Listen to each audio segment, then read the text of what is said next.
لیکن وہ میں نے بتایا نصیب نے مالک سے جز رفع الیدین میں ثابت ہے کہ وہ کرتے تھے، لہٰذا یہ جائز ہے، اس پر ہم بدعت کا فتویٰ نہیں لگاتے، افضل یہی ہے کہ نہ کیا جائے۔ اب جز رفع الیدین میں بھی امام بخاری رحمۃ اللہ علیہ، یہ مجھے بعد میں پتا چلا کہ امام بخاری کا ویژن، میرا تو ویژن پہلے تھا، امام بخاری کے ویژن کے ساتھ میرا ویژن میچ کر گیا کہ امام بخاری نے 122 حدیثوں والی جب جز رفع الیدین لکھی تو آپ کو پتا ہے پہلی حدیث کس شخص سے لی؟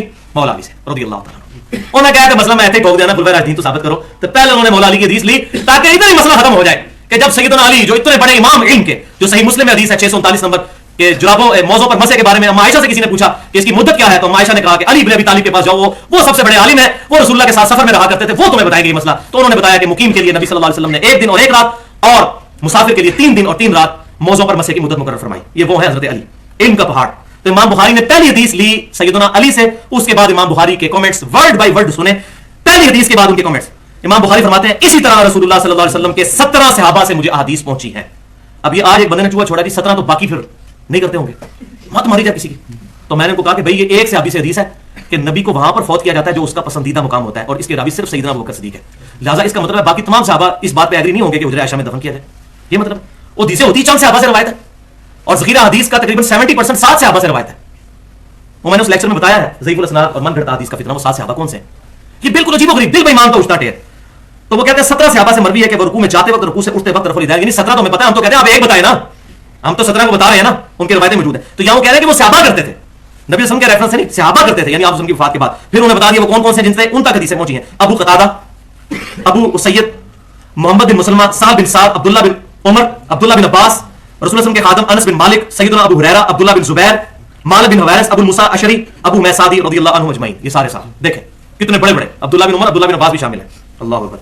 پھر وہ کہتے ہیں کہ حسن بصری رحمۃ اللہ علیہ سے ہم تک روایت پہنچی ہے کہ رسول اللہ صلی اللہ علیہ وسلم کے صحابہ رفع الیدین کرتے تھے، بس اس راوی نے نبی صلی اللہ علیہ وسلم کے صحابہ میں سے کسی ایک کو بھی مستثنا نہیں کیا، کوئی ایک صحابی بھی ایسا نہیں جو رفع الیدین نہ کرتا اور رکوع میں جاتے وقت اور رکوع سے اٹھتے وقت، یہ اس کی بات ہو رہی ہے، پہلے رفع الیدین کی نہیں۔ اہل علم کے نزدیک نبی صلی اللہ علیہ وسلم کے صحابہ میں سے کسی ایک سے بھی یہ ثابت نہیں کہ اس نے رفع الیدین نہ کیا ہو، اور نبی صلی اللہ علیہ وسلم کے صحابہ کی ایک بڑی تعداد رفع الیدین کی احادیث کو روایت کرتی ہے۔ اسی طرح علماء مکہ، علماء حجاز، علماء عراق، علماء شام، علماء بصرہ، علماء یمن، لیکن کوفی نجدیوں کا نام نہیں لیا انہوں نے، ان کی بڑی تعداد، اور یہ نجدی میں جو کہہ رہا ہوں مسئلہ نمبر 67 ریکارڈ کروا چکا ہوں، بخاری اور مسلم سے ثابت کیا کہ اہل کوفہ کو نبی صلی اللہ علیہ وسلم نے اہل عراق کو نجد فرمایا تھا جہاں سے شیطان کا سینگ نکلا، اور اہل خراسان کی ایک بڑی تعداد سے مروی ہے، ان میں سعید بن جبیر، عطا بن ابی رباح، مجاہد، قاسم بن محمد بن ابی بکر، دیکھیں سالم بن عبداللہ بن عمر، عمر بن عبدالعزیز، ابن سیرین، طاؤس، مکحول، عبداللہ بن دینار، نافع، عبید اللہ بن عمر، حسن بن مسلم، قیس بن سعد، اور ایک بڑی تعداد میں لوگ موجود ہیں تابعین جو یہ رفع الیدین کرتے تھے۔ آگے پھر کہتے ہیں کہ عبداللہ بن مبارک بھی رفع الیدین کرتے تھے اور ان کے تمام شاگرد بھی رفع الیدین کرتے تھے۔ اہل بخارا کے محدثین عیسیٰ بن موسیٰ، کعب بن سعید، محمد بن سلام، عبداللہ بن محمد، یہ تمام کے تمام لوگ رفع الیدین کرتے تھے۔ عبداللہ بن زبیر الحمیدی، علی بن عبداللہ المدینی، یحییٰ بن معین، احمد بن حنبل، اسحاق بن ابراہیم، رسول اللہ صلی اللہ علیہ وسلم کی ان احادیث کو جو رفع الیدین کے بارے میں ہے حق مانتے ہیں اور ان کو روایت کرتے ہیں اور اسی پر ان کا عمل ہے۔ پھر وہ حدیث لے گئے دوسرے نمبر پر، وہی حدیث عبداللہ بن عمر والی جو میں کہتا ہوں تمام حدیث کی کتابوں میں پہلی حدیث ہے، لیکن امام بخاری نے بڑے طریقے سے پہلے کہا کہ حضرت علی کا نام لکھوں تاکہ یہ مسئلہ ٹھپا جائے، علیکم بسنتی و سنت الخلفاء الراشدین المہدیین۔ لہذا الحمدللہ اب یہ ہمارا جو بڑا ٹاپک تھا کور ہوا، ایک دفعہ دروشی پڑھ لیجئے، اللهم صل علی محمد وعلی آل محمد کما صلیت علی ابراہیم وعلی آل ابراہیم انک حمید مجید، اللهم بارک علی محمد وعلی آل محمد کما بارکت علی ابراہیم وعلی آل ابراہیم انک حمید مجید۔ ہاں جی، علمی پوائنٹ نمبر 6۔ اچھا جناب ٹھیک ہے، خلفائے راشدین سے بھی ثابت ہو گیا، سب کچھ ہو گیا، لیکن ابھی بھی کتا کھو میں ہے۔ یہ کتا کھو میں کیا پنجابی میں محاورہ ہے کہ وہ 20 ڈول نکالنے ہوتے ہیں نا کنویں کو پاک کرنے کے لیے، لیکن کتے کو بھی نکالنا شرط ہے۔ 20 ڈول نکالے اور پھر بدبو آتی رہی تو پہلے کتے کو نکالنا ہوگا، اس کے بعد 20 ڈول نکالیں گے تو تب کنواں صاف ہوگا۔ تو لیکن کنواں جب تک کتا نہیں نکلے گا اس وقت تک اس کی آلودگی ختم نہیں ہوگی۔ جی بالکل ٹھیک ہے، ثابت ہو گیا رفع الیدین خلفائے راشدین کی قسم، لیکن یہ بتائیں کہ اس کا حکم کہاں ہے کہ رفع الیدین لازمی کیا جائے اور جو نہیں کرتا اس کی نماز نہیں ہوتی؟ یہ کہاں لکھا ہوا ہے؟ سنت ہے، کر لو، ٹھیک نہ کرو کوئی مسئلہ نہیں، تو نماز ہو جاتی ہے نا۔ اب پیچھے مینٹالٹی کیا ہے؟ اتخذوا احبارهم ورهبانهم اربابا من دون اللہ، یہود و نصارہ والی خرابی، سورہ توبہ آیت نمبر 31۔ انہوں نے اپنے علماء اور اپنے بزرگوں اور جوگیوں کو اپنا رب مان لیا ہوا تھا اللہ کے مقابلے پر، والعیاذ باللہ۔ اور یہ نہ سمجھے یہود و نصارہ کا ہے، بخاری اور مسلم کی متفق علیہ حدیث ہے، وہی خرابیاں جو یہود و نصارہ میں تھی میری امت میں بھی پیدا ہوں گی، قدم با قدم، بالشت بار بالشت، حتیٰ کہ ان میں سے کوئی گوہ کے سراغ میں بھی داخل ہوا میری امت بھی یہی کام کرے گی، والعیاذ باللہ تعالی۔ تو آپ صلی اللہ علیہ وسلم بھائیو جوامع کلمات کے ساتھ بھیجے گئے ہیں، بخاری میں حکم ہے رفع الیدین کرنے کا۔ مالک بن حویرث کی جو حدیث ہے 631 نمبر کتاب الاذان میں صحیح بخاری میں کہ صلو کما رأیتمونی اصلی، نماز اس طرح پڑھو جس طرح مجھے نماز پڑھتے ہوئے دیکھتے ہو، تو یہ حکم نہیں ہے؟ آپ وسلم تو مختصر بات کر کے پوری کی پوری بات کو سمندر کو کوزے میں بند کر لیتے تھے، اب آپ ایک ہی حکم پہ کہیں گے تو ہم پھر اس میں پہلے تو الزامی جواب دیتے ہیں، پہلے رفع الیدین کا حکم دکھائیں کہ آپ نے فرمایا کہ پہلا رفع الیدین کیا کرو باقی والے نہ کیا کرو، وہ بھی حکم کوئی نہیں۔ حکم اس کے اندر امپلائڈ ہے، اس طرح نماز پڑھو جس طرح مجھے نماز پڑھتے ہوئے دیکھتے ہو، بات ختم ہوگی۔ یہ کتنا بڑا ظلم ہے، کہ اس کے بعد بھی کوئی بندہ ضد کرے تو نبی وسلم کی احادیث کا مذاق اڑانا ہے ولیعوذ باللہ تعالی. تو مالک بن حویرث کو ابو قلابہ تابعی نے دیکھا, بخاری اور مسلم میں موجود ہے, یہ غزوہ تبوک کے موقع پر مسلمان ہوئے, نبی وسلم کی وفات کے بعد ابو قلابہ تابعی کہتے ہیں وہ ہمارے پاس آئے, بخاری اور مسلم دونوں میں, انہوں نے نماز پڑھی, نماز کے شروع میں ہاتھ اٹھائے, رکوع میں جاتے وقت اٹھائے, رکوع سے اٹھ کر اٹھائے, اور پھر اینڈ پر کہا کہ نبی صلی اللہ علیہ وسلم بھی اس طرح نماز پڑھتے تھے. تو نماز پڑھ کے انہوں نے دکھائی, تو حکم تو امپلائڈ ہے, لیکن بات وہی ہے کہ بات ماننی نہیں. تو پھر میں ایک حکم جو ہے بائی نیم مینشن کرتا ہوں صحیح بخاری میں انٹرنیشنل نمبر کے مطابق 6251, وہی حدیث جو ایک صحابی نے تیز نماز پڑھی تھی تو 3 دفعہ آپ نے اسے نماز پڑھوائی, چوتھی دفعہ جب نماز سکھائی تو اس میں فرمایا پھر کہ جب دوسرا سجدہ کرو پہلی رکعت کا, اس کے بعد بھی بیٹھ جاؤ حتیٰ کہ ہر ہڈی اپنی جگہ پر آئے, پھر دوسری رکعت کے لیے کھڑے ہو. تو یہ جلسہ استراحت کا حکم آ گیا, تو یہ کریں نا, نہیں کریں گے کیونکہ مسئلہ یہ نہیں ہے, یہ جلسہ استراحت کا تو حکم ہے, بیٹھ جاؤ پھر کھڑے ہو دوسری رکعت کے لیے. تو پھر کہیں گے یہ جائز ہے بیٹھنا بھی اور وہ بھی, اب یہاں حکم بھی ہے, جائز ناجائز والا چکر شروع کر دیا. تو دل بے ایمان پہ اٹھتا ٹیر. اور بخاری میں الگ سے مالک بن حویرث روایت کرتے ہیں جلسہ استراحت کی 823 اور 824 کہ نبی صلی اللہ علیہ وسلم جب پہلی رکعت میں دوسرے سجدے کے بعد بیٹھتے تھے, اس کے بعد اپنے ہاتھوں پر اعتماد کرتے ہوئے دوسری رکعت کے لیے کھڑے ہوتے تھے. تو ہاتھوں پر اعتماد کر کے کھڑے ہونا, تو یہ جلسہ استراحت کا ذکر وہاں پر موجود ہے. تو یہ الحمدللہ عمل ہے, اب اس پہ حکم ہے, اب اس پر عمل کریں. اور ویسے ان جنرل جوامع کلمات کے تحت پوری نماز کا حکم ہے.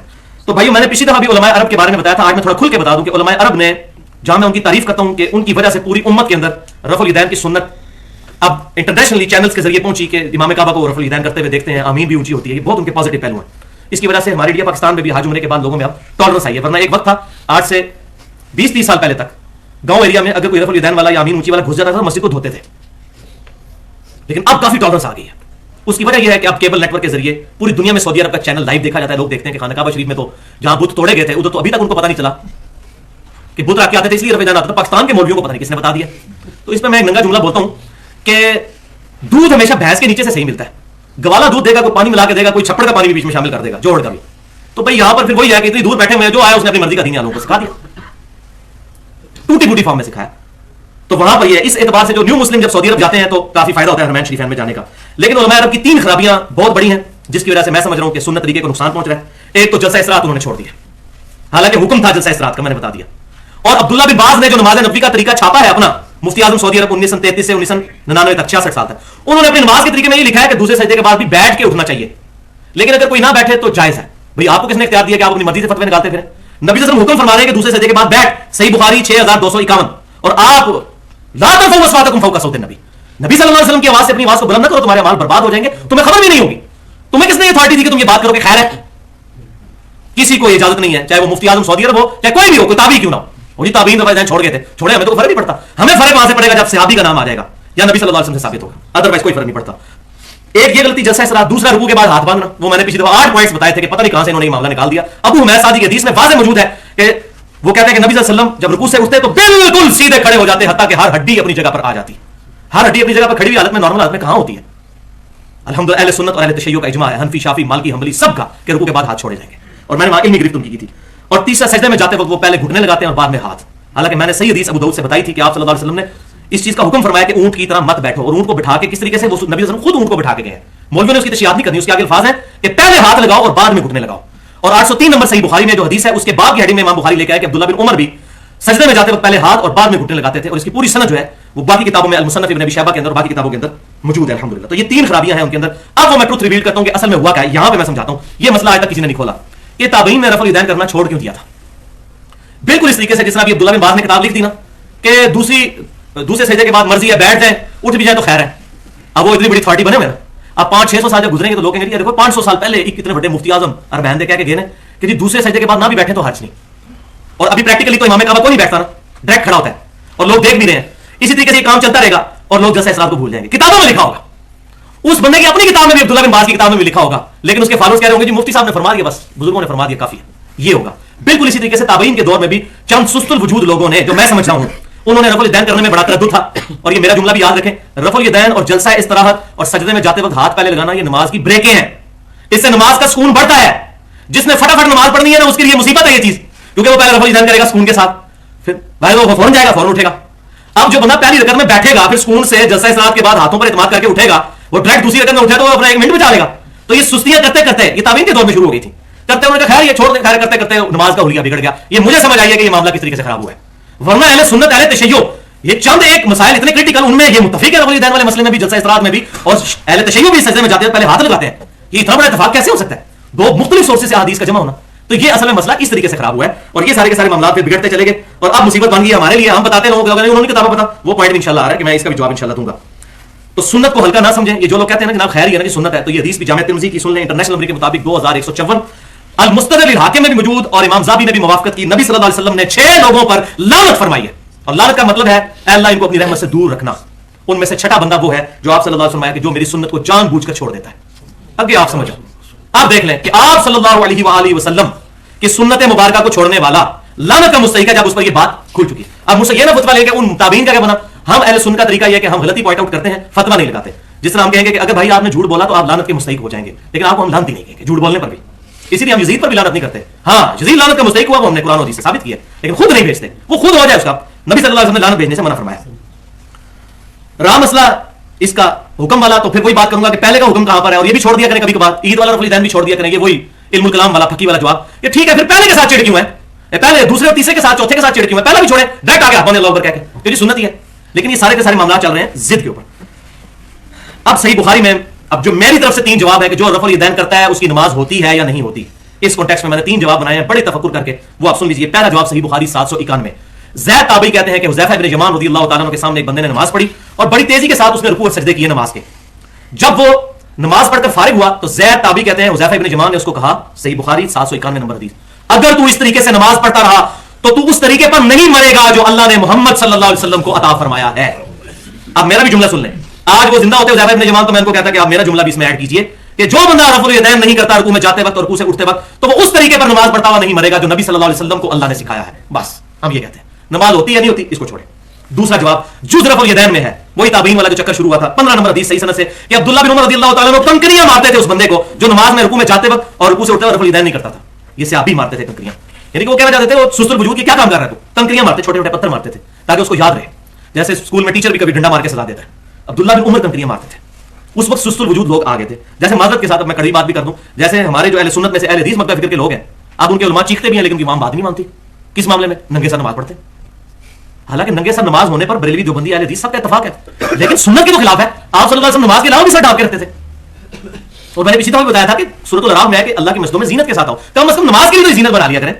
نماز کا حصہ نہیں ہے لیکن سنت تو ہے. اصحاب الحدیث اہل سنت وہی ہوگا جو سنت پر عمل کرنے والا ہوگا. تو اب ان کے علماء نے لکھنا شروع کیا لیکن عوام بات ہی نہیں مان رہی. اور جو بندہ سر ڈھانپنے میں بات کرتا ہے اس کو کہنا ہے بریلویاں نہیں گلا شروع کرتی ہیں. تو یہ بالکل وہی صاحب ہوا ہے کہ رفع الیدین کرنا چھوڑ دیا. وہ چلتے چلتے اب تو تابعین کے دور میں بھی لوگ رفع الیدین چھوڑ چکے تھے, کچھ سست الوجود لوگ. تیسرا جواب امام اہل سنت امام احمد بن حنبل رحمۃ اللہ علیہ, المتوفی 241 ہجری. ان سے امام ابو داؤد نے جو مسائل احمد نقل کیے ہیں اس میں صفحہ نمبر 33 میں ہے کہ امام صاحب سے ایگزیکٹ یہی کوسچن ہوا جو ہم سے لوگ کرتے ہیں کہ بتائیے کہ جو رفع الیدین نہیں کرتا رکوع میں جاتے وقت اور رکوع سے اٹھتے وقت اس کی نماز ہو جاتی ہے کہ نہیں. ذرا جواب سنیں احمد بن حنبل کا. وہ کہتے ہیں مجھے یہ تو نہیں پتا کہ اس کی نماز ہوتی ہے یا نہیں ہوتی. ذرا جواب دیکھیں. وہ کہتے ہیں مجھے نہیں پتا کہ نماز ہوتی بھی ہے کہ نہیں ہوتی, نہ میں ہونے کی گارنٹی دیتا ہوں نہ ہونے کی. البتہ وہ شخص فی نفسہ ہی ناقص نماز پڑھنے والا تو ہے, ناقص نماز پڑھنے والا تو ہے. یعنی انہوں نے بٹوین ورڈز وہی فتوے سے بچنے کے لیے اس طریقے سے کہہ دیا کہ اس کی نماز ناقص تو ہے کیونکہ نبی صلی اللہ علیہ وسلم سے وہ راستہ تو ہٹا ہوا ہے. اور میں بالکل اس پہ ایگری کرتا ہوں اس معاملے میں کہ وہ جو سورہ محمد کی آیت ہے اطیعوا اللہ و اطیعوا الرسول ولا تبطلوا اعمالکم, اے ایمان والو اللہ اور اس کے رسول کی اطاعت کرو اور اپنے اعمال کو باطل مت کرو, جو رسول اللہ صلی اللہ علیہ وسلم نے سکھایا اسی کے مطابق عمل کرو. اب سیکنڈ لاسٹ پوائنٹ نمبر 7. اچھا جی پھر اتنے بڑے بڑے بزرگ پاگل تھے جو یہ نہیں کرتے تھے. یہ آخری اربا. اب اس میں قرآن کی آیتیں پڑھنا شروع کروں گا قیامت دن بزرگوں کے ساتھ کیا ہونا ہے جن کی وجہ سے لوگ گمراہ ہوئے. سورہ احزاب کا آخری رکوع پڑھیں.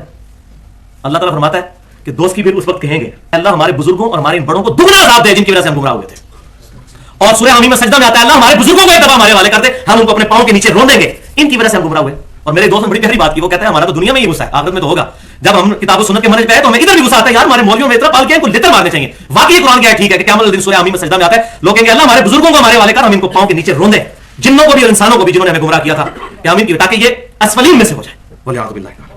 کیا امام حنیفہ رحمۃ اللہ علیہ کی نماز نہیں ہوتی تھی؟ کیا فلاں تابعی کی نماز نہیں ہوتی تھی؟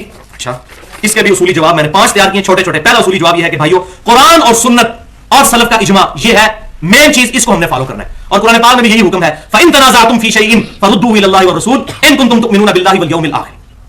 اگر تم یوم آخرت پر اور اللہ پر ایمان رکھتے ہو تو جب بھی جھگڑا ہو اللہ اور اس کے رسول صلی اللہ علیہ وسلم سے فیصلہ کرو. اور آج یعنی کتاب و سنت ایز این انسٹیٹیوشن اللہ اور اس کے رسول ہم میں موجود ہے, ایز این انسٹیٹیوشن یعنی کتاب و سنت. دوسرا جواب خود ہمارے ائمہ کرام نے, امام ابو حنیفہ رحمۃ اللہ علیہ, امام شافعی, امام مالک, امام احمد بن حنبل, امام جعفر صادق, تمام ائمہ نے فرمایا کہ ہماری کوئی بات بھی صحیح حدیث سے ایون صحابی کے کون سے بھی ٹکرا جائے اس کو چھوڑ دو. لہذا ہم اماموں کو بھی مانتے ہیں اماموں کی بھی مانتے ہیں. ہمیں پتا چلا کہ امام حنیفہ رحمۃ اللہ علیہ کی طرف منسوب یہ بات، اب اس کی بھی کوئی سند نہیں ہے کیونکہ امام شافعی کی کتاب بھی ہے، امام احمد بن حنبل کی کتاب بھی دنیا میں ہے، امام مالک کی کتاب بھی موجود ہے، امام حنیفہ کی اپنی کتاب کوئی موجود نہیں، ورنہ ہم دیکھتے تو اس پہ بل انڈائریکٹلی جو پتا چلتا ہے، تو ہم نے انہی کی بات پر امام حنیفہ رحمۃ اللہ علیہ کی بات پر عمل کیا کہ ہمیں اتنی صحیح حدیث ملی، ہم نے ان کا قول چھوڑ دیا اگر ہے کہیں پر، اور خود ہمارے حنفی بھائیوں نے بھی چھوڑا ہوا ہے۔ یہ جواب نمبر ہے 4۔ 3 مسئلے خود احناف نے چھوڑ دیے امام حنیفہ رحمۃ اللہ علیہ کے۔ نمبر 1، اور یہ مسئلے کا ہے فتاوی المغیریہ میں، در مختار میں، اور الموطا امام محمد میں، جو امام ابو حنیفہ کے شاگرد تھے، کہ امام حنیفہ رحمۃ اللہ علیہ مدینے کو حرم نہیں مانتے تھے، لیکن الحمدللہ آج تمام احناف مدینے کو حرم مانتے ہیں۔ بخاری اور مسلم میں 50 حدیثیں ہیں فضائل مدینہ پہ اور اس کے حرم ہونے پر۔ دوسرا مسئلہ، شوال کے 6 روزوں کو وہ بدعت کہتے تھے، اور یہ خالی امام حنیفہ نہیں ہے، امام مالک بھی الموطا مالک میں لکھتے ہیں کہ میں نے اہل مدینہ میں سے کسی کو یہ روزے رکھتے ہوئے نہیں دیکھا۔ اب ان سے بھی بات چھپی رہے گی، حالانکہ بخاری شریف کو چھوڑ کر باقی 5 کتابیں کتب ستہ کی، صحیح مسلم، سنن ابی داؤد، ترمذی، نسائی، ابن ماجہ میں حدیث ہے جس نے رمضان کے بعد شوال کے 6 روزے رکھے گویا کہ اس نے پورے سال کے روزے، پوری زندگی کے روزے رکھے، اگر وہ ہمیشہ رکھتا ہے۔ اور الحمدللہ میں جب بریلوی تھا اس وقت بھی رکھتا تھا، سارے بریلوی رکھتے ہیں شوال کے 6 روزے، تو امام حنیفہ رحمۃ اللہ علیہ کا قول انہوں نے چھوڑ دیا۔ تیسرا، وہ عقیقے کو بدعت کہتے تھے اور زمانے جاہلیت کی رسم مانتے تھے، لیکن الحمدللہ بریلوی ہوں، دیوبندی ہوں، اہل حدیث ہوں، آج سب عقیقہ کرتے ہیں۔ بخاری میں پورا چیپٹر کتاب العقیقہ کے بارے میں، جامع ترمذی میں، سنن ابی داؤد میں میں نے ڈیٹیل کے ساتھ قربانی والے لیکچر میں بتایا۔ اور 5واں اصولی جواب یہ ہے جو میں بالکل کلیئر کٹ کر کہہ دوں آپ سے کہ میں اپنی ذات کے بارے میں یہ کہتا ہوں کہ میں امام حنیفہ رحمۃ اللہ علیہ ہوں یا کوئی بھی بڑا امام ہو، میں اس کی جوتیوں کے خاک کے برابر بھی نہیں ہوں، لیکن ہم کسی بھی بزرگ کو پروفٹ کے درجے پر فائز نہیں کر سکتے۔ لا ترفعوا اصواتکم فوق صوت النبی، اگر نبی صلی اللہ علیہ وسلم کی آواز سے آواز بلند کرنے پر اعمال اکارت ہو جائیں گے سیدنا ابو بکر اور عمر کے، کیونکہ بخاری میں یہ آیت ان کے بارے میں نازل ہوئی تھی، حضور سے بدتمیزی نہیں کہ آپس میں لڑ پڑے تھے حضور کی موجودگی میں صلی اللہ علیہ وسلم، اور آوازیں بلند ہوگی، اللہ نے فرمایا آواز بلند کی اعمال اکارت ہو جائیں گے اور تمہیں خبر بھی نہیں ہوگی، یعنی توبہ کی بھی توفیق نہیں ملے گی، خبر ہی نہیں ہوگی تو توبہ کیسے ہوگی؟ تو جو بندہ حضور صلی اللہ علیہ وسلم کے فرمان کے مقابلے پر کہے کہ ہمارے فلاں بزرگ نے، ہمارے فلاں امام نے کہہ دیا، تو ہم یہی تو پھر رونا روتے ہیں، ہم کیوں اپنے آپ کو کہتے ہیں ہم محمدی ہیں؟ جب یہ لوگ اپنے آپ کو حنفی، شافعی، مالکی، حنبلی کہیں گے تو ہم اپنے آپ کو محمدی کہیں، ان اماموں نے نہیں کہا، اور یہ میرا چیلنج ہے، قرآن میں، حدیث میں یا کسی امام کے قول میں دکھا دیں ضعیف سند سے بھی کسی امام نے کہا کہ میری تقلید کرو، یہ تو اصل بیماری ہے خود۔ اور یہ بھی یاد رکھیں کہ امام شافعی، امام احمد بن حنبل اور امام مالک یہ رفع الیدین کرتے تھے، اگر کوئی کہنا میں اس لیے رفع الیدین کرتا ہوں کہ یہ امام کرتے تھے، تو اس کا رفع الیدین بھی 0 سے ضرب ہے، جب تک اپنی نسبت کو امام کائنات صلی اللہ علیہ وسلم سے مضبوط نہیں کرے گا۔ ہمیں شافعیوں کی نماز بھی کوئی نہیں چاہیے جب تک وہ یہ نہیں کہتے کہ میں نبی صلی اللہ علیہ وسلم کی وجہ سے یہ نماز پڑھتا ہوں، یہ بات بالکل کلیئر ہے، کیونکہ قیامت والے دن ہمیں یہ نہیں پوچھا جانا کہ آپ نے امام حنیفہ کے پیچھے چلے تھے یا امام شافعی کے پیچھے، امام مالک، ہمیں ایک بندے کی اطاعت کے بارے میں پوچھا جائے گا، وہ امام کائنات صلی اللہ علیہ وسلم کی اطاعت ہے۔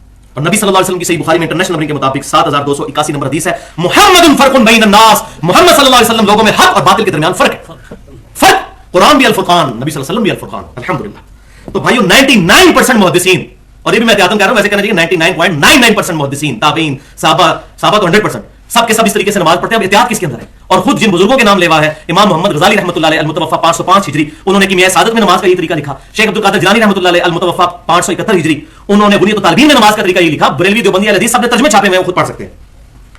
اور خود شاہ ولی اللہ دہلوی رحمۃ اللہ علیہ المتوفا 1176 ہجری، انہوں نے حجت اللہ البالغہ میں لکھا، اور اس زمانے میں تو آپ کو پتا ہے رفع الیدین کرنے کا مطلب تھا گھاٹا اتار دیا جائے، تو انہوں نے ڈرتے ڈرتے ایک جملہ لکھا کہ رفع الیدین کرنے والے مجھے نہ کرنے والوں سے زیادہ محبوب ہیں، کیونکہ یہ احادیث بڑی مضبوط ہے۔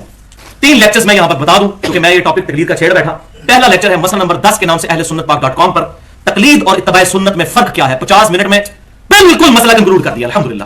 دوسرا لیکچر مسئلہ نمبر 11 کے نام سے تقلید اور پہلے 300 سال کے مسلمانوں کے بزرگ اسلاف، اور تیسرا لیکچر مسئلہ نمبر 31 کے نام سے 40 منٹ کی گفتگو ہے، اجماع کی حجیت اور اس کی 17 مثالیں۔ اصل میں اکثر مسائل جو ہے وہ اجماع سے ثابت ہو جاتے ہیں، تقلید کی ضرورت ہی نہیں رہتی، اور اجتہاد جو ہے وہ اسلام کا چوتھا رکن ہے اور قیامت تک جاری رہے گا الحمدللہ۔ اب آ جائے جناب آخری کنکلوڈنگ پوائنٹ کی طرف، پوائنٹ نمبر 8، یہ صحیح بخاری اور مسلم کی متفق علیہ حدیث ہے۔ اب یہ دعوت، پرزور دعوت میری طرف سے، تم میں سے کوئی شخص اس وقت تک مؤمن ہی نہیں ہو سکتا جب تک کہ میں اسے اس کے ماں باپ، اولاد، سب لوگوں سے بڑھ کر عزیز نہ ہو جاؤں۔ لہٰذا نبی صلی اللہ علیہ وسلم کی محبت کا تقاضا یہ ہے کہ معاشرے کی شرم چھوڑے اور معاشرے کے بت گرا دے رفع الیدین کر کے۔ یہ روایت تو کوئی نہیں ثابت، لیکن یہ جملہ ٹھیک ہے، معاشرے کے بت گرا دے رفع الیدین کر کے، رکوع میں جاتے وقت اور رکوع سے اٹھتے وقت، اور اپنے نبی صلی اللہ علیہ وسلم کی سنت کو زندہ کریں۔ میں بھی 31 سال تک اسی طریقے سے کرتا رہا، پھر الحمدللہ 31 سال کے بعد تقریباً 28 مئی 2008 کو یوم تکبیر، جو ایٹم بم والا دن تھا، اس کے 10 سال پورے ہوئے تھے 1998 سے 2008۔ یوم تکبیر 28 مئی 2008 کو الحمدللہ مغرب کی جہری نماز سے میں نے سنت کے مطابق بخاری اور مسلم کے طریقے پر نماز شروع کی، اور یہ میرا اپنا ذاتی ایکسپیرینس ہے علی وجہ بصیرت الحمدللہ۔ اللہ کی قسم اٹھا کر کہتا ہوں کہ آج تک 5 سال ہونے کو آئے ہیں تقریباً، مجھے نماز میں رفع الیدین کا جو مزہ آتا ہے وہ آج بھی میں اسی طریقے سے فیل کرتا ہوں، لیکن وہ اس طریقے سے نہ کیا جائے، وہ جس طریقے سے میں نے سکھایا ہے، پورے کا پورا ہاتھ بلند، اور یہاں پر جو میں نے پریکٹیکل اور آپ کو بتانا یاد نہیں رہا، پچھلی دفعہ پھر ہم نے اگلی دفعہ تقریباً اگلے دن جو ہے وہ 45 منٹ کی ریکارڈنگ فزیکل کروائی تھی ڈیجیٹل کیمرے کے ذریعے، وہ بھی لیکچر کے ساتھ اپلوڈ ہو گئی ہے، پورا طریقہ نماز کا، جماعت میں کھڑے ہونے کا، ایک چیز 45 منٹ میں ریکارڈ ہو کے اپلوڈ ہو چکی ہے، تو اس میں نے رفع الیدین کا صحیح طریقہ بھی پریکٹیکلی کر کے بتایا ہے۔ اب یہاں پر بھائیو میرا ایک جملہ یاد رکھیے گا کہ رفع الیدین کرنا توحید کا قلعہ ہے، رفع الیدین کرنا توحید کا قلعہ ہے، رفع الیدین کرنا توحید کا قلعہ ہے، خصوصاً انڈیا پاکستان میں جتنے لوگ رفع الیدین سے نماز پڑھتے ہوں گے انشاءاللہ عقیدہ توحید ان کا ٹھیک ہوگا. یہ ایک لٹمس ٹیسٹ ہے الحمدللہ. اور اس کا مزہ بھی لیں. مولانا مودودی رحمۃ اللہ علیہ کی مجھے بات یاد آ گئی جو قائلین و فائلین کتاب میں لکھی ہوئی ہے. وہ کہتے ہیں کہ ان سے پوچھا کہ نماز کے طریقے کے بارے میں تو انہوں نے فرمایا کہ نماز کا ایک ہی طریقہ ہے جو بخاری اور مسلم میں ہے. یہ جو حنفی بھائی پیش کرتے ہیں ابن مسعود والی حدیث یہ تو ثابت ہی کوئی نہیں. تو لوگوں نے کہا کہ حضرت پھر آپ تو رفع الیدین سے نماز ہی نہیں پڑھتے. تو انہوں نے کہا کہ میں اپنی جو اللہ سے راز و نیاز والی نماز ہے یعنی تہجد کی نماز وہ رفع الیدین سے ہی پڑھتا ہوں اور ان شریر لوگوں کے شر سے بچنا چاہتا ہوں میں. تو بہرحال میں ان کے ساتھ اس معاملے میں نہیں, ان کا ذاتی اجتہاد ہے. سنت کے معاملے میں شرم نہیں کرنی چاہیے. لیکن یہ بھی بات حقیقت ہے کہ مولانا مودودی نے خود اعلانیہ رفع الیدین کیا یا نہ کیا, لیکن ان کی وجہ سے ہزاروں لوگوں نے رفع الیدین شروع کیا الحمدللہ. اسی لیے آپ کو پتا ہے کہ جو بڑے راسخ العقیدہ مقلدین ہیں وہ اتنے جو ہے وہ اصحاب الحدیث اہل سنت کے خلاف نہیں ہے جتنا مولانا مودودی رحمۃ اللہ علیہ کے خلاف ہے, کیونکہ انہوں نے بڑی حکمت عملی کے ساتھ رفع الیدین انجیکٹ کر دیا لوگوں میں الحمدللہ. اور یہاں پر وہ بات بھی یاد رکھیں, جب میں کتاب و سنت کے منہج پر آیا تو لوگ اکثر یہ بات ہمیں بھی کرتے ہیں, آپ لوگوں بھی کرتے ہوں گے, اے جی پہلے بریلوی سن پھر دیوبندی ہوئے پھر جناب اہل حدیث ہو گئے, کتاب و سنت کے منہج پہ آ گئے, انہیں قادیانی ہو جائیں گے. یہ اکثر کہتے ہیں. حالانکہ ان سے پوچھیں, ان کے مولویوں سے پوچھیں کہ قادیانیوں کو بھی نماز پڑھتے ہوئے دیکھا. میں یہ چیلنج سے کہتا ہوں کہ کوئی سنی اصحاب الحدیث اہل حدیث قادیانی نہیں ہو سکتا. کیوں؟ قادیانی بغیر رفع الیدین کے حنفی طریقے پہ نماز پڑھتے ہیں. اہل حدیث تو اکثر ہوتے ہی رفع الیدین کی وجہ سے ہیں. یہ کیسے ہو سکتا ہے کہ وہ دوبارہ ان کو چلے جائیں؟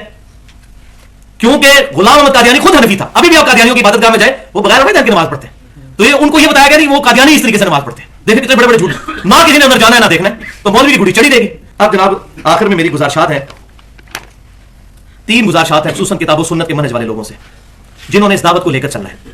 3 گزارشیں ہیں, یہ 4-5 منٹ میں کنکلوڈ کرتا ہوں ان کو. پہلی گزارش یہ ہے کہ بھائیو اپنی دعوت کی بنیاد توحید پر رکھیں. سب سے پہلے مسئلہ ڈسکس کریں توحید کا. رفع الیدین کو شروع میں نہ لے آئے کیونکہ شیطان نے نفرت دلائی ہوئی ہے اور اتنا آسانی کے ساتھ لوگ اس پر نہیں آتے, بت معاشرے کے گھرانے پڑتے ہیں. توحید ٹھیک ہوگی باقی معاملات خود بخود ٹھیک ہوتے چلے جائیں گے. اور قرآن اور سنت کی بھی دعوت یہی ہے کہ پہلی دعوت توحید کی ہونی چاہیے. جس کا عقیدہ توحید ٹھیک ہے وہ باقی باتیں بھی ماننا شروع کر دے گا. لہٰذا جس کو بھی دعوت دے پہلے توحید کی. ایک قادیانی ہمارے پاس آتا ہے اور کہتا ہے منو دسو کتنے لکھے رفع الیدین, تو ہم کہیں گے بھائی آپ سے ہمارا جھگڑا تو یہ ہے نہیں ہے, آپ سے ہمارا بنیادی جھگڑا تو ہے ختم نبوت پہ.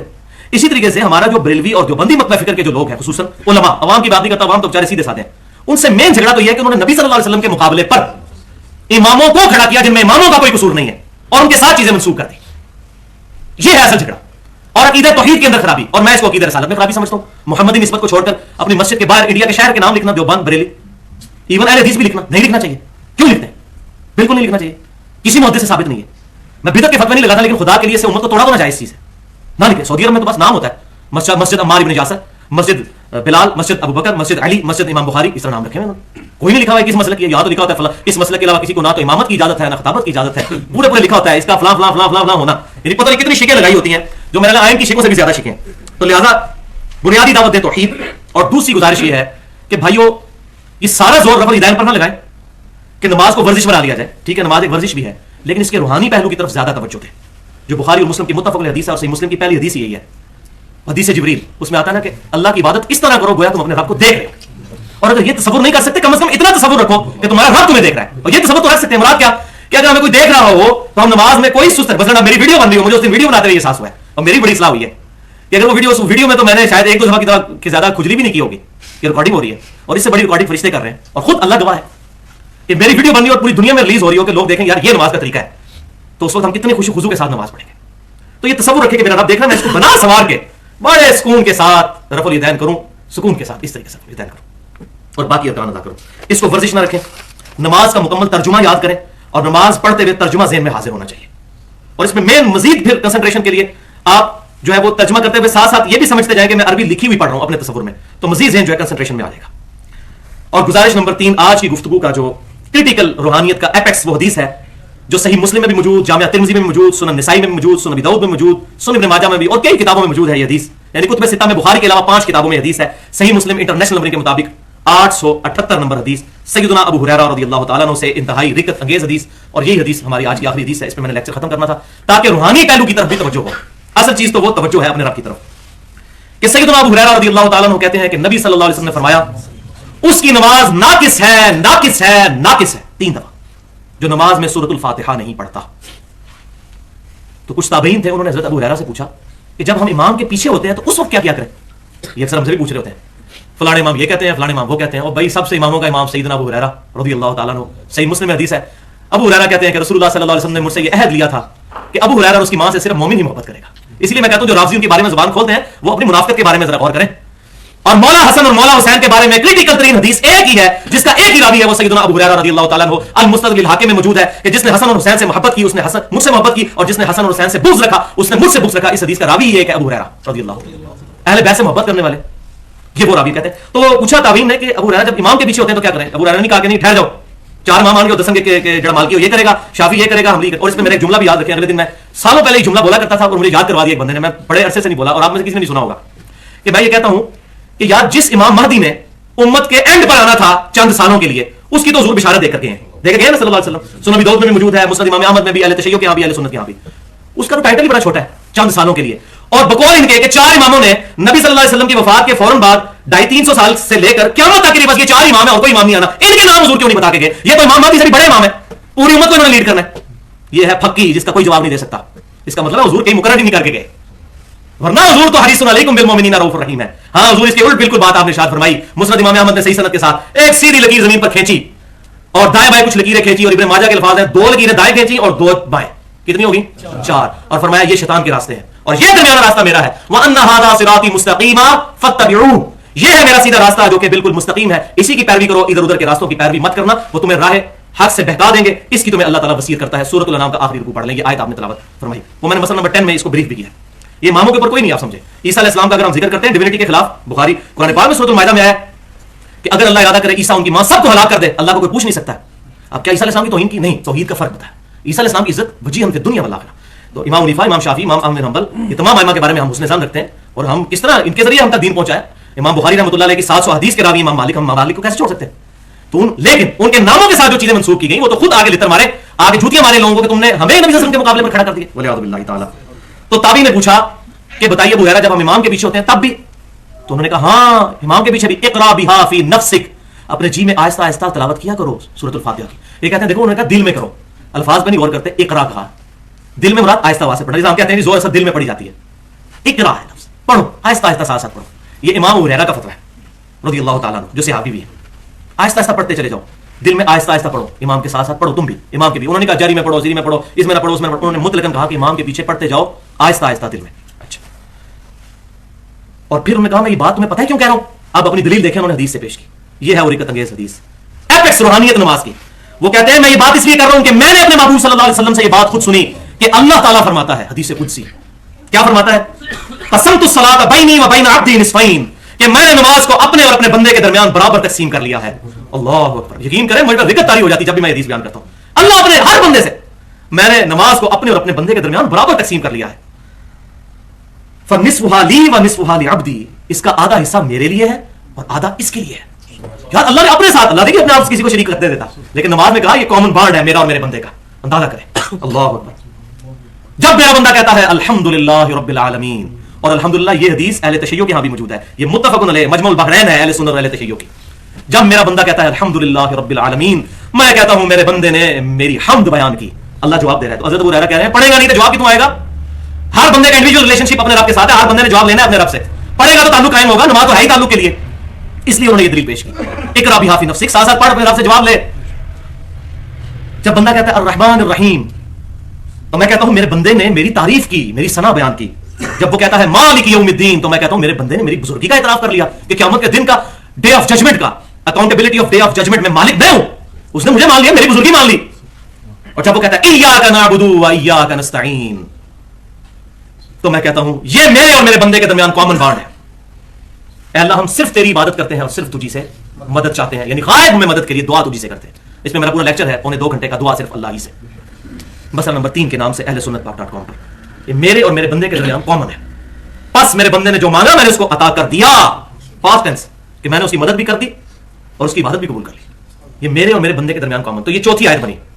لہٰذا میرے نزدیک سورۃ الفاتحہ جو ہے اس کے ساتھ بسم اللہ تو ضرور پڑھنی چاہیے سنت، لیکن سورۃ الفاتحہ کی جو 7 آیات ہیں اس میں بسم اللہ شامل نہیں ہے۔ یہ میرا مسئلہ ہے اور امت میں کافی لوگوں کی رائے ہے، اس حدیث کی وجہ سے کوئی گنجائش ہی نہیں رہتی، کیونکہ وہ سورۃ الفاتحہ یہاں نبی صلی اللہ علیہ وسلم نے بسم اللہ سے نہیں شروع کی، اس کے بعد کوئی گنجائش ہی نہیں رہتی، الحمد سے شروع کی۔ تو 3 آیات ایک طرف کر دیں، الحمدللہ رب العالمین الرحمن الرحیم مالک یوم الدین، ان تینوں میں دیکھیں اللہ کو کہیں نہیں پکارا، صرف اللہ کی تعریف بیان کی ہے۔ یہ بندے کا حصہ ہو گیا نا، اللہ کے جناب میں اس نے پیش کیا، اور یہ درمیان میں ایاک نعبد و ایاک نستعین، یہ کامن ہو گیا، یعنی اللہ سے مخاطب ہوا، تیری عبادت کرتا ہوں تجھی سے مدد چاہتا ہوں۔ یہ پہلے 3 حصے اس نے اپنے رب کے لیے پیش کی، اس کی تعریف کی، اور چوتھا کامن، اور پھر اگلے 3 حصے جو ہیں وہ بندے نے اللہ سے مانگا، وہ بندے کے لیے۔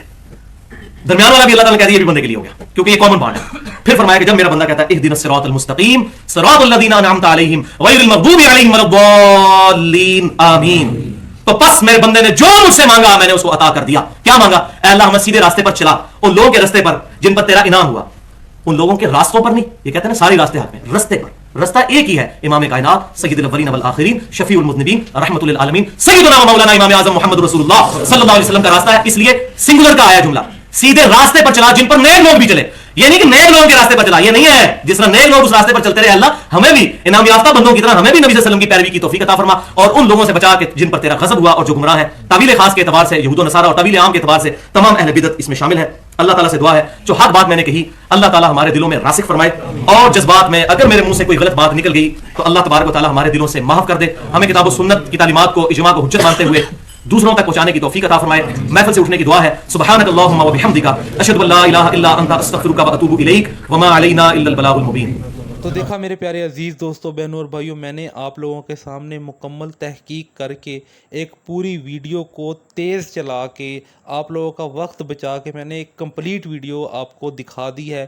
اب آپ کی مرضی ہے کہ آپ اب بھی اگر رفع الیدین نہیں کرتے، آپ اب بھی اگر سنت کے مطابق نماز نہیں پڑھتے، تو پھر آپ کل کو قیامت والے دن یہ نہ کہیے گا کہ ہمیں کوئی بتانے والا نہیں آیا تھا.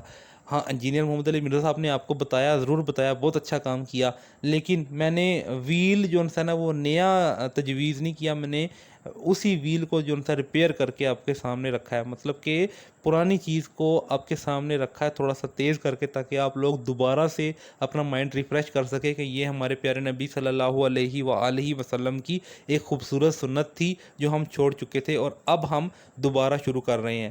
اگر میری وجہ سے کوئی ایک بندہ بھی رفع الیدین شروع کر لے گا اور نماز سنت کے مطابق شروع کر دے گا تو اس کا ثواب مجھے بھی ملتا رہے گا. تو میرے پیارے عزیز دوستوں، بہنوں اور بھائیوں، اس سنت کو ضرور شروع کریں اور میرے لیے بھی دعا کر دیجیے گا. اور اگر میری ویڈیو اچھی لگے تو کمنٹ میں مجھے بتا دیجیے گا تاکہ مجھے اپریسیشن ملے اور میں مزید اس طرح کی ویڈیو بناتا رہوں. جزاکم اللہ خیرہ.